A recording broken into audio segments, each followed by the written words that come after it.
Hi friends, ഇന്ന് ഞാൻ വന്നിട്ടുള്ളത് ഒരു സ്വീറ്റ് റെസിപ്പി ആയിട്ടാണ്. ഇത് കുട്ടികൾക്കും മുതിർന്നവർക്കും എല്ലാവർക്കും ഒരുപോലെ ഇഷ്ടപ്പെടുന്ന ഒരു നല്ല ഒരു സ്വീറ്റ് റെസിപ്പിയാണ്. ഇതിന് പാലും അതുപോലെ പഞ്ചസാരയും പിന്നെ കുറച്ച് ചെറുനാരങ്ങ നീരും മാത്രമേ ആവശ്യമുള്ളൂ. ഇത് ഉണ്ടാക്കിയെടുക്കാൻ വളരെ സിമ്പിളായിട്ട് ചെയ്യാൻ പറ്റിയ ഒരു സംഭവമാണ്. പക്ഷേങ്കിൽ ഇതിന് കുറച്ച് സമയം എടുക്കും. അപ്പം എന്തെങ്കിലുമൊക്കെ ഒരു പണിയെടുക്കുന്ന സമയത്ത് ഇതും ചെയ്താൽ മതി. അപ്പം രണ്ടും കൂടി അങ്ങ് നടക്കും.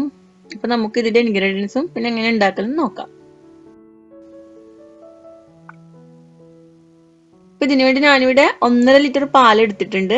അപ്പൊ പാലിന് അങ്ങനെ ഒരു കണക്കൊന്നുമില്ല, നിങ്ങൾക്ക് എത്ര വേണോ അത്ര എടുക്കാം. അപ്പൊ ഇവിടെ 1.5 ലിറ്റർ വെച്ചിട്ടാണ് ഞാൻ ഈ തമ്പുനയിൽ കാണുന്ന പോലെ ആ ഒരു ക്വാണ്ടിറ്റി ഉണ്ടാക്കി എടുത്തിട്ടുള്ളത്. അപ്പോ ഇത് ഒരുപാടൊന്നും നമുക്ക് കഴിക്കാൻ തോന്നില്ല, പക്ഷെ നല്ല ടേസ്റ്റ് ആണ്. പക്ഷെ ഇത് പേടയൊക്കെ കഴിക്കുന്ന പോലെ നമുക്ക് ഒരു ഇത്തിരി മാത്രമേ തിന്നാൻ തോന്നുള്ളൂ. അപ്പൊ ഇത് നമുക്ക് ആദ്യം ഒന്ന് നന്നായിട്ട് തിളപ്പിച്ചെടുക്കണം. തിളപ്പിച്ചെടുക്കണം എന്ന് പറഞ്ഞാൽ ഒരു 1/4 ഭാഗം അത് വറ്റി വരണം. അതിനുശേഷമാണ് നമുക്ക് ചെറുനാരങ്ങ നീരും അതുപോലെ പഞ്ചസാരയൊക്കെ ചേർത്ത് കൊടുക്കാനുള്ളത്. അപ്പൊ ഇതിന് ഇടയ്ക്കിടയ്ക്ക് ഒന്ന് ഇളക്കി കൊടുക്കണം, ഇല്ലെങ്കിൽ പിന്നെ പാല് പാത്രത്തിന്റെ അടിയിൽ അങ്ങ് പിടിച്ചു പോകും. അപ്പൊ അതൊന്ന് ശ്രദ്ധിച്ച് ചെയ്യാം. പാൽ ഏകദേശം 1/4 ഭാഗം വറ്റിയിട്ടുണ്ട്. അപ്പൊ ഇതിലേക്ക് ഞാനിനി 1 ടേബിൾ സ്പൂൺ വെള്ളത്തിൽ, അതായത് സാധാ വെള്ളത്തിൽ 1 ടേബിൾ സ്പൂൺ ചെറുനാരങ്ങ നീര് ഒഴിച്ചിട്ട് മിക്സ് ആക്കിയതിനു ശേഷമാണ് ഇതിലേക്ക് ഒഴിച്ചു കൊടുക്കുന്നത്.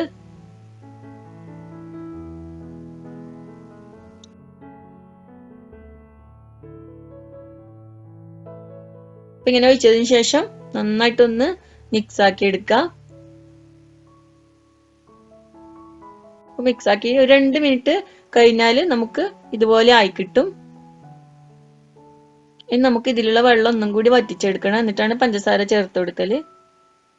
അപ്പൊ ഇവിടെ ഏകദേശം വെള്ളം വറ്റിയിട്ടുണ്ട്. ഞാൻ ഇതിലേക്ക് ഒരു 1/2 കപ്പ് പഞ്ചസാര ചേർത്ത് കൊടുത്തിട്ടുണ്ട്. അപ്പൊ നിങ്ങളുടെ മധുരത്തിനനുസരിച്ച് പഞ്ചസാര കുറയ്ക്കോ കൂട്ടുകയൊക്കെ ചെയ്യാം. ഇനി നമുക്ക് ഇതും ഇനി വറ്റിച്ചെടുക്കണം.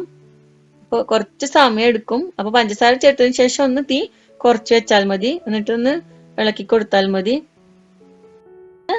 ചെറിയ തീയിലിട്ട് ഇളക്കി കൊടുത്താൽ ഈ ഒരു പാകത്തിലായി കിട്ടും. അപ്പൊ കളറൊക്കെ ഒന്ന് ചേഞ്ച് ആവും. അതുപോലെ തന്നെ ഇതുപോലെ ബബിൾസ് ഒക്കെ വരാൻ തുടങ്ങും. അപ്പൊ അതാണ് അതിന്റെ കറക്റ്റ് പാകം. പഞ്ചസാര ഇട്ട് കഴിഞ്ഞ് വെള്ളമൊക്കെ വറ്റിക്കഴിഞ്ഞാല് ഒന്ന് ശ്രദ്ധിച്ച് ഇളക്കിക്കൊണ്ടേ ഇരിക്കണം, കാരണം ഇല്ലെങ്കിൽ പിന്നെ പെട്ടെന്ന് കരിഞ്ഞു പോകാനുള്ള ചാൻസ് ഉണ്ട്. അതുപോലെ കുറച്ചധികം സമയം എടുക്കുകയും ചെയ്യും ഈ ഒരു കളറായി കിട്ടാൻ വേണ്ടി. അപ്പോൾ ഇത്ര ആയതിനു ശേഷം നമുക്ക് ഒരു എണ്ണ തടവിയ പാത്രം എടുത്ത് അതിലേക്ക് നമുക്ക് അത് സെറ്റ് ചെയ്യാൻ വെക്കാം. അപ്പൊ തണുത്തു കഴിഞ്ഞാൽ നമുക്ക് ഈ ഒരു നല്ലൊരു ഷേപ്പിൽ കിട്ടും. ഷേപ്പ് ഒന്നും വേണ്ടാത്ത സ്പൂൺ വെച്ച് കോരി തിന്ന പോലെ തിന്നുകയും ചെയ്യാം. ഇതിപ്പോ ഞാനിവിടെ വീഡിയോ എടുക്കുന്നതുകൊണ്ട് ഒന്ന് സെറ്റ് ആക്കാൻ വെച്ചതാണ്. ഇല്ലെങ്കിൽ ബോൾസ് പോലെ ഉരുട്ടിയെടുക്കാം. നിങ്ങൾക്ക് ഇഷ്ടമുള്ള ഷേപ്പിൽ ചെയ്യാം. അപ്പൊ ഇത് തണുത്താൽ നമുക്ക് നല്ല കറക്റ്റ് ഈ ഒരു ഷേപ്പിൽ തന്നെ കിട്ടും. അപ്പൊ തണുത്തതിന് ശേഷം ഒരു കത്തി വെച്ച് അതിന്റെ സൈഡ് ഒന്ന് ഇളക്കി കൊടുത്ത് ഇതുപോലെ ചെയ്താൽ മതി. അപ്പൊ നമുക്ക് കറക്റ്റ് ആയിട്ട് ആ ഒരു ഷേപ്പിൽ കിട്ടും. അപ്പൊ നല്ല ടേസ്റ്റ് ആണ്. അപ്പൊ എല്ലാരും ഒന്ന് ട്രൈ ചെയ്ത് നോക്കാം, കാരണം ഇതിന് വലിയൊരു പണിയൊന്നുമില്ല. അതുപോലെ സാധാരണ നമ്മുടെ വീട്ടിലുണ്ടാകുന്ന ഇൻഗ്രീഡിയൻസ് മാത്രമേ ഇതിന് ആവശ്യമുള്ളൂ. അപ്പൊ നിങ്ങൾ ഉണ്ടാക്കിയ അഭിപ്രായങ്ങളൊക്കെ അറിയിക്കുക. അപ്പൊ വീണ്ടും കാണാം. Thank you.